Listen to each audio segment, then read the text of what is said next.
Estamos de volta com o seu programa Em Foco. Muito obrigado pela sua audiência e a sua companhia de sempre. Quero lembrar a você que nos acompanha que pode também, além do cabo, nos acompanhar através da nossa plataforma digital, através do redepremiotv.com.br. Ali você acompanha toda a nossa programação, todos os dias da semana, nossa programação feita especialmente para você. Também tem os nossos canais nas redes sociais da Rede Premium TV e você confere este e outros programas no nosso canal do YouTube. Continue sintonizado conosco.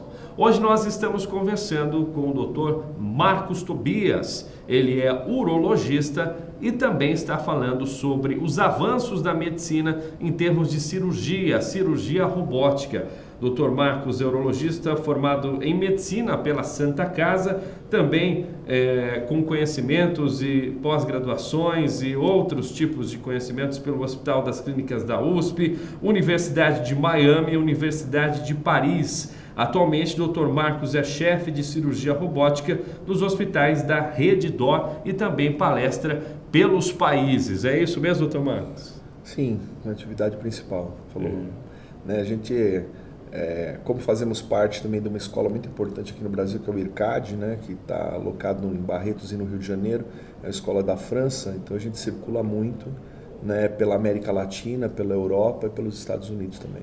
Muito bem. A gente estava falando agora no fim do primeiro bloco acerca das benesses da cirurgia robótica que está há 11 anos no nosso país. E o Dr. Marcos estava explicando alguns tipos de procedimento. No entanto, a cirurgia robótica não é só para casos que envolvem a urologia. Também tem outras áreas, não é, doutor? Sim. Na verdade, a cirurgia robótica iniciou na urologia com a cirurgia da próstata, mas rapidamente ampliou para outras especialidades, principalmente a ginecologia, que trabalha principalmente com as cirurgias do útero, seja para doenças benignas como o mioma, né, a retirada do útero, ou mesmo a retirada de parte do útero, a miomectomia, né, e para cirurgias de câncer também. Tá? Evoluiu muito rápido porque você precisa fazer uma retirada dos linfonodos na pelve, que é uma cirurgia mais complexa.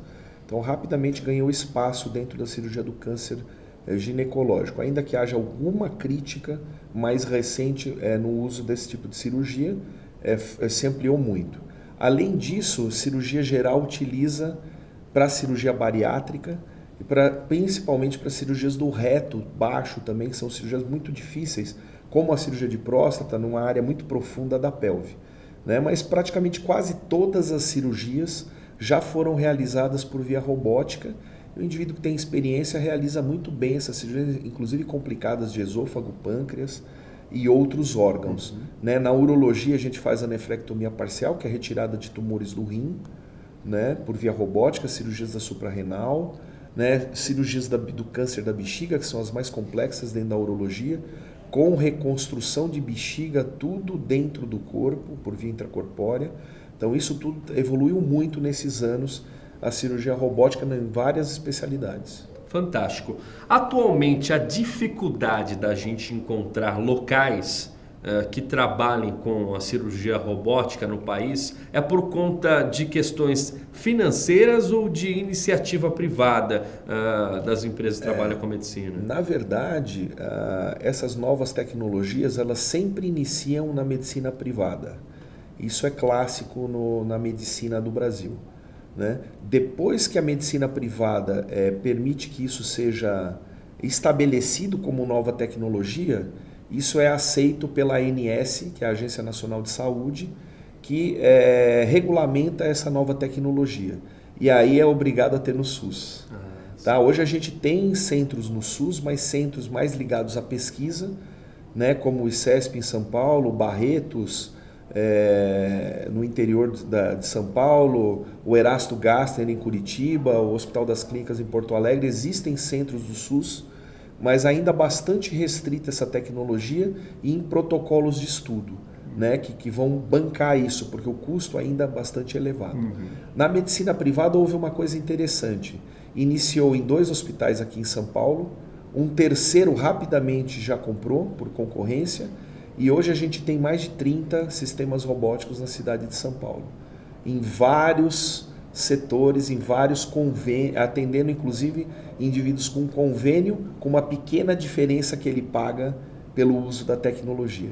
Isso é muito bom. Essa diferença já foi R$20 mil, hoje está por volta de 5 a 10 mil reais, dependendo do hospital. Então, muito factível, você entra pelo convênio, cobre uma cirurgia laparoscópica, que a ANS cobre, está no rol de procedimentos, e ele paga uma diferença hoje aceitável e tem acesso a melhor tecnologia. Isso é questão de tempo, eu acho, para que esteja estabelecido e que entre para o rol.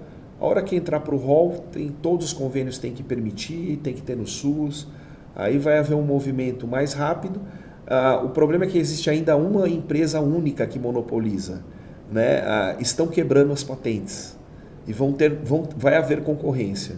E quando existir concorrência, eu tenho certeza que essa nova tecnologia vai ser incorporada vai se expandir amplamente. Mas ela já ampliou bastante do que era em 2008. A Redditor, que é o maior parque de hospitais privados do Brasil, com 30 hospitais, já tem 10 sistemas robóticos. Então, assim, são os hospitais onde eu trabalho mais. Então a coisa ampliou muito rápido. Isso já tem no Nordeste, já tem em Brasília, já tem em São Paulo, já tem em Minas Gerais. Então, quer dizer, já amplificou bastante, já saiu do Centro-Sudeste e já começou a ir para outros centros no Brasil. Que ótimo que a projeção está acontecendo. É sinal que a coisa vai pegar, Exatamente. Doutor Tobias, muita gente fala assim, quando descobre que tem que operar, fala assim, agora eu me lasquei, agora eu vou entrar na faca. As pessoas geralmente falam assim. Na cirurgia robótica, qual que é a principal diferença ou as principais diferenças para a cirurgia convencional, para que as pessoas não fiquem pensando que entrou pelo cano, ou melhor, entrou pela faca? A gente vivenciou uma fase em que, numa fase inicial de desenvolvimento, que a gente já sabia pela laparoscopia que cirurgias com pequenas incisões dão uma recuperação pós-operatória para o paciente. Menos sangramento, menos tempo de internação hospitalar, menos dor, menos medicação analgésica, volta ao trabalho mais cedo, então ele se torna produtivo mais cedo. Então isso são vantagens de cirurgias de pequenas incisões. Mas agora, com o tempo e com a experiência, se mostrou também que essas vantagens podem ser para a cirurgia em si, com melhor preservação funcional. No caso da cirurgia de rim, por exemplo, a gente consegue fazer cirurgias muito complexas que a gente só conseguia fazer por via aberta, por via robótica, preservando função. Ontem mesmo teve um paciente que a gente operou, um caso extremamente complicado, um tumor grande, no limite para você retirar o rim, com uma penetração dentro dos vasos renais, que a gente conseguiu fazer uma reconstrução em 3D, que é uma outra coisa que a medicina evoluiu muito, a imagem, com uma imagem em 3D que roda, você planeja os vasos, planeja a via urinária, retiramos apenas o tumor e preservamos 2/3. Quer dizer, um indivíduo mais jovem, longevo, e que é interessante você preservar mais rim. Então isso foi possível com um somatório de evolução da medicina, seja a imagem, seja técnica, seja anestesia. A anestesia hoje controla ondas cerebrais do indivíduo. Fantástico. O indivíduo termina uma cirurgia complexa dessa de 3, 4, 5 horas e está acordado. Antigamente ficava um dia entubado na UTI, acordado no dia seguinte. Então quer dizer, tudo evoluiu. Da maneira que você torna cirurgias complexas, hoje cirurgias mais simples. E isso para todas as outras especialidades também vem acontecendo, vem ocorrendo. Muito bem. Quando se trata, por um exemplo, assim, de um caso mais severo, como a retirada de um tumor em decorrência do câncer, independente da posição, através das incisões pelo equipamento robótico, dá para se fazer um trabalho que se alcance o êxito sem necessariamente ter que mexer na parte onde cresceu aquele tumor, ou se fazer daquela maneira convencional? Então, Henrique, essa pergunta é muito inteligente. Na verdade, assim, alguns tumores são grandes, e você está trabalhando com pequenas incisões. Alguns tumores a gente consegue, assim, o trabalho no órgão é perfeito, igual ou até melhor que a cirurgia convencional, no órgão em si. Agora, o problema é como é que você tira um tumor, às vezes grande, de dentro da cavidade com cortes pequenos. Alguns tumores permitem que você ensaque num saco próprio e morcele, quer dizer, você vai moer isso e tirar por um orifício pequeno, dentro de um saco, para não contaminar a cavidade. Mas a maioria dos tumores exigem uma incisão mais ou menos do tamanho do tumor. Então a gente faz, em vez de fazer uma incisão grande no abdômen que seria necessário para operar esse tumor, a gente faz uma pequena incisão na área da cesariana, por exemplo, que fica escondida, estética e não abre musculatura. Você abre apenas uma camada que é a aponeurose, afasta os músculos e consegue ter uma retirada. Então, estética, uma incisão escondida com pouca lesão muscular. Diferente se você fizer uma cirurgia para o rim por via aberta, você destrói musculatura, destrói nervos, deixa muitas vezes flacidez na parede abdominal do paciente. Então, mesmo para tumores maiores, essas cirurgias têm benefícios. Que beleza, hein? Muito bom. É a tecnologia avançando, né? Eu sou um entusiasta dessa cirurgia. Né? Praticamente, hoje em dia, com esse nível de cirurgia, 1% dos pacientes que eu opero hoje, eu opero por via convencional aberta. Quer dizer, tem que ter um tumor muito grande, ou às vezes o trombo chegando no coração, você tem que abrir o tórax, quer dizer, são situações muito particulares. A grande maioria a gente opera ou por dentro, né? O urologista opera muito por dentro da uretra, né? Por dentro do ureter, chega no rim até por dentro da uretra sem abrir o paciente. Coisa fantástica. E quando não faz esse tipo de cirurgia endoscópica, faz com pequenos orifícios abdominais e às vezes uma pequena incisão para retirada da peça. Então isso mudou drasticamente a urologia nos últimos 20 anos e a robótica nos últimos 10 anos tem sido mais, principalmente aqui no Brasil, mais estabelecida. Fantástico. Doutor Tobias, quero agradecer demais sua presença aqui no programa. É isso, uma honra, um prazer. Pedir para você deixar uma dica ou duas aí para que os homens e também as mulheres, né, se previnam e possam evitar um problema maior lá no futuro.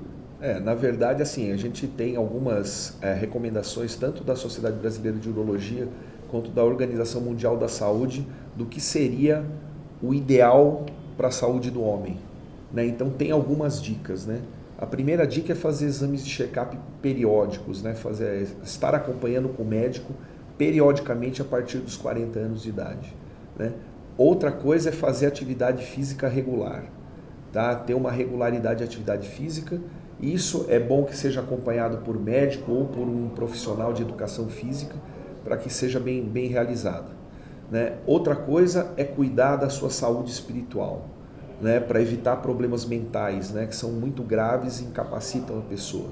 Então cuide do seu ser, né? Não estou dizendo religiosidade, mas cuidar do seu ser interior, né? Isso é fácil de entender, as pessoas entendem com uma certa facilidade, né? E além disso, ter uma alimentação saudável, né? E o último seria evitar os vícios, né? Evitar o fumo, o tabaco, que é a principal causa de doenças letais no planeta Terra, seja o fumo, seja câncer e uma série de outras doenças graves, né? Seja o alcoolismo, que leva à insuficiência de órgãos, seja a insuficiência do fígado, que é a mais comum, pode levar a problemas renais, a problemas cardíacos graves, né? Então, moderação no álcool.